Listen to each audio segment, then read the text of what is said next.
Hello, good morning! Welcome sa RD tayo dito. Sa ngayon po ay share namin ang tungkol po sa information ng ating tinatawag na mga inorganic fertilizers. Ayan, ang halaman po ay nangangailangan ng 17 essential nutrients. Ang iba po dito ng mga karagdagan ay hindi po siya essential but beneficial tulad ng mga silicon o kaya meron ding yung iba sulfur.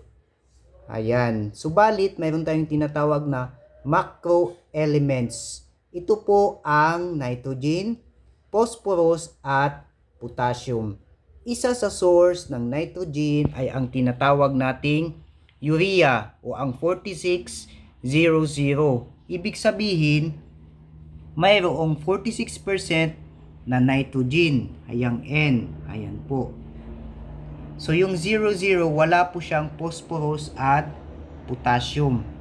Ito naman po yung ating triple 14 o minsan tinatawag na complete fertilizer.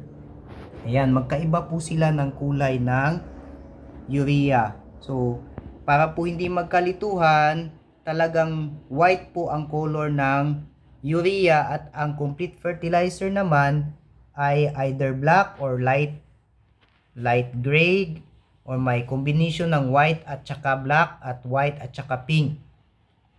So dahil complete fertilizer siya, meron po siyang 14% na nitrogen, mayroon po siyang 14% na source ng phosphorus at mayroong 14% na potassium o yung chemical symbol niya na element na potassium ay K.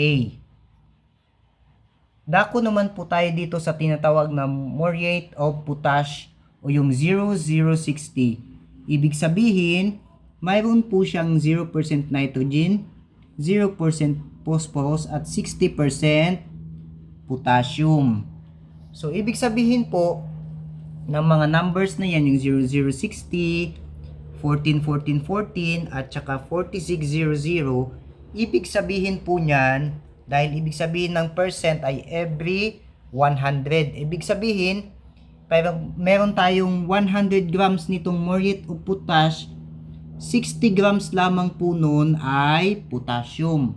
Ganon din po dito sa triple 14. Pag meron tayong 100 grams ng complete fertilizer, ibig sabihin, 14 grams lamang po noon ang nitrogen, 14 grams ng phosphorus, at 14 grams ng potassium. Samantalang dito naman, sa every 100 grams ng urea, mayroong 46 grams na nitrogen source. Ano po? So, bakit po NPK ang pagkasunod-sunod? Dahil po yan sa tinatawag nating stages ng growth ng ating tanim. Kaya nauna ang nitrogen kasi sa early stage o sa vegetative stage natin siya ibinibigay. Samantalang ang phosphorus naman, ito yung nagbibigay ng boosters o nagpapalaki ng mga sanga, ng branches at nagpaparami ng mga ugat. Samantalang itong source ng potassium naman o itong K ay nagbibigay o ibinibigay natin kapag malapit ng mamulaklak at magbunga ang ating mga tanim. So, flowering and fruiting stage, ibinibigay natin ang ating potassium. Okay. Paano naman po ang paglalagay nito sa ating tanim? Pwedeng side dressing, pwedeng broadcasting, pwedeng drenching, at saka basal application. Ang side dressing po, ginagawa po yan 10 days, every 10 days after planting o after transplanting. Gaano naman po karami? Kailangan nating maglagay ng 10 grams kapag malalaki yung ating mga tanim gaya ng kalabasa. Subalit kapag po mga maliliit lamang gaya ng kamatis, sa early stage ay 5 grams lamang po. Pagka nag-side dressing tayo, mas mainam na tabunan yung ating inilalagay na mga abuno. Nang sa ganun, maiwasan natin yung tinatawag nating volatilization. Ayan. Kasing kahulugan po sila ng evaporation, pero ang volatilization po, yun ang tamang term sa pagkawala ng ating mga abono sapagkat ito ay sumasama sa hangin. Ang pinakamalakas o mabilis mag-volatilize ay itong urea, itong 4600. Kaya dapat po tabunan kasi in the presence of oxygen at saka ng high temperature, nagvo-volatilize o nawawala itong urea kapag hindi na tabunan.